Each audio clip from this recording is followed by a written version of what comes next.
Oh, victory in Jesus, my Savior forever. So, gaslight alert. I used to work in the Gaslight district, so I kind of have a detector. I actually liked work down there. I used to work at the Horton Grand Hotel. I used to make Beurre Blanc. You saw my video on that. I think it was a TikTok video. How to make it. The real Beurre Blanc.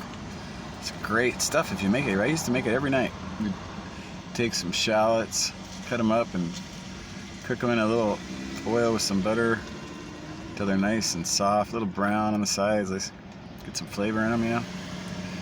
Then you put some of that seasoned vinegar, like that Japanese one. Oh man, it's so good. Put some of that Japanese seasoned vinegar in there. Put about a cup, depending how much you're making or whatever, how much shallots you use. And you just boil that down until it's like nothing, just like bubbles all over the place. And it smells so amazing. And then you add your favorite Chardonnay, whatever that is. Or a better white, if you like a better white wine. Something you drink, though. It's gotta be drinkable, not that crap that's cheap. Like a GMO crap. And then, yeah, you can find organic wine too, you know. That's big.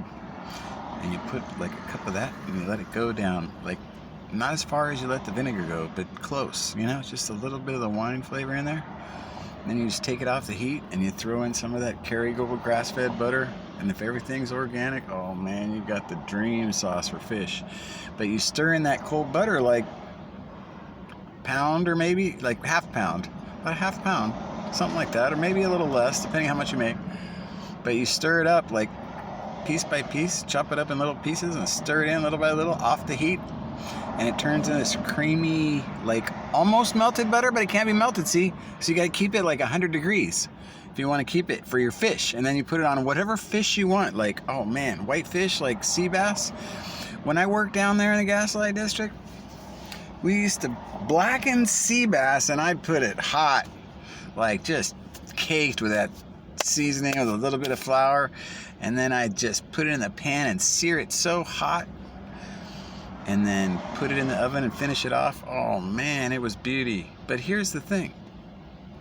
Blasphemy means saying something is of God, saying something is not of God when it is, that it's from a demon. Now, I called out that Liberty Fellowship for not saying king.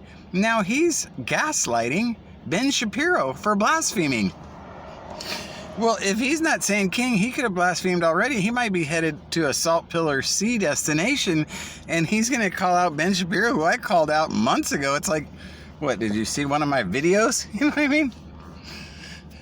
He's even quoting Joe Rogan's show that I talked about in my video. So it's like, whatever, dude. What do you really got there? Aren't you just gaslighting because you just want to keep your sheep going into the ditch and you don't want to say king because you're already sold out? Because if you don't say king and you keep talking about the Zionists, aren't you Zionists too? Are you a deity of Christ? Trinity boy, what are you? You never talk about your real theology, and you never preach in the book of Matthew or talk about a king, or Philippians 2 about a king to come, all will bow to, or which church you are in Revelation 2, as you tell all your sheep they must stay with you. Please do tell. What does blasphemy mean? Because see, if I see someone and he doesn't preach a king, I'm going to call him out. Yeah, maybe it is blasphemy. I won't say it for sure, but I'll say it looks like it.